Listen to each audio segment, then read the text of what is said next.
Assalamualaikum warahmatullahi wabarakatuh. Yang terhormat Ibu Nurlina Rahman selaku dosen mata kuliah serta teman-teman kelas 4A yang saya banggakan.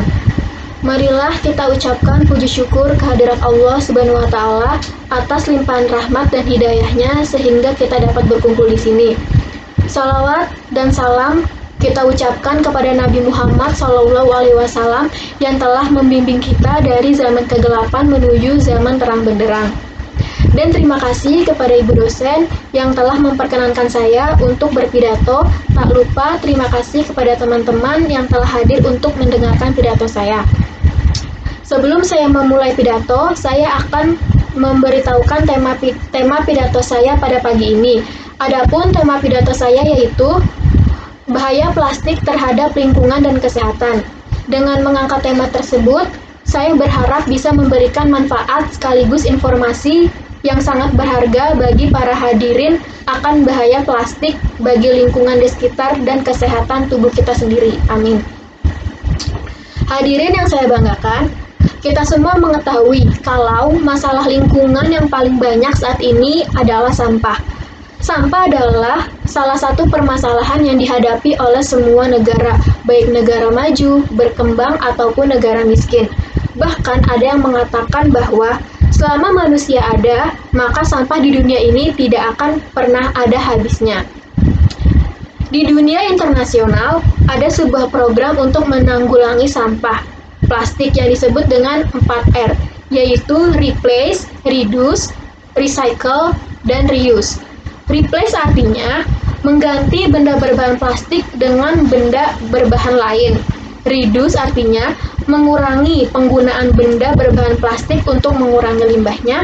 Recycle artinya mendaur ulang sampah plastik menjadi bahan yang lebih berguna.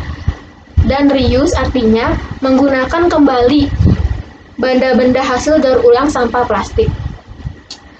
Plastik pertama kali ditemukan pada tanggal 14 November 1863 oleh seorang warga Amerika berkebangsaan Belgia. Dia adalah Leo Hendrik Baekeland yang merupakan seorang ahli dalam bidang kimia.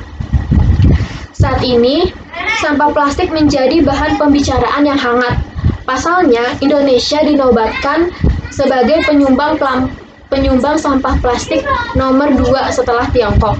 Sampah plastik tersebut bermacam-macam bentuknya.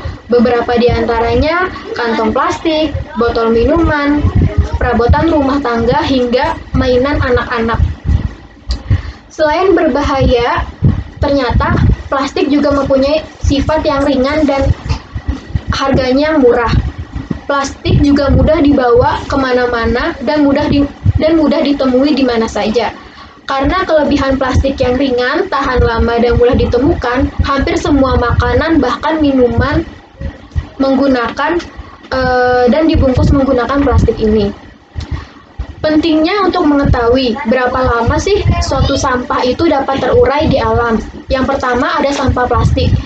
Dapat terurai di tanah sekitar 1000 tahun lamanya. Yang kedua ada popok dan pembalut.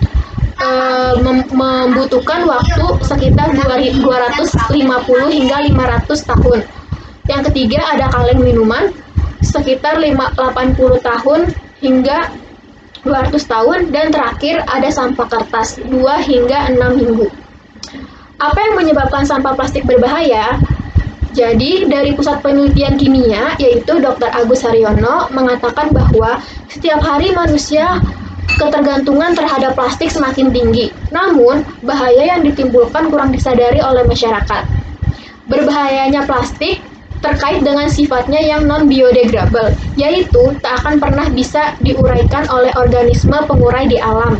Yang terjadi hanyalah plastik menjadi potongan-potongan kecil di alam, dan itu pun memerlukan proses yang sangat lama, bisa mencapai 1000 tahun, tergantung dari jenis dan kondisi plastiknya. Hal yang menambah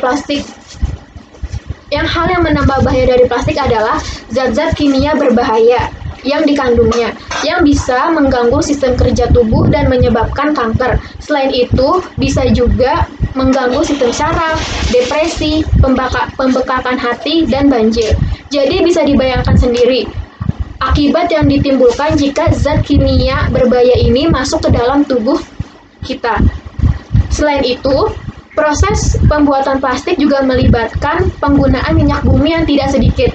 Padahal, sebagaimana kita ketahui, cadangan minyak bumi di dunia ini semakin lama semakin menipis, dan minyak bumi semakin hari semakin menjadi barang yang langka, dan oleh karenanya semakin mahal untuk digunakan sebagai bahan bakar bagi aktivitas manusia. Dan juga sampah plastik menjadi salah satu pemicu banjir, khususnya di ibu kota Jakarta.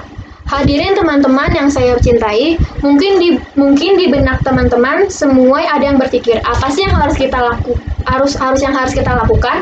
Caranya itu kurangi penggunaan kantong plastik, kantong plastik seperti menggunakan tas kain setiap kali berbelanja, bisa juga mengganti sedotan plastik dengan sedotan berbahan stainless. Di akhir kata, saya mengharapkan bagi hadirin dan teman-teman untuk turut dalam mengkampanyekan bahaya plastik terhadap lingkungan dan kesehatan kita sendiri. Sekian dari pidato saya. Jika ada kata-kata yang salah, mohon maaf. Atas perhatian teman-teman, saya ucapkan terima kasih. Wassalamualaikum warahmatullahi wabarakatuh.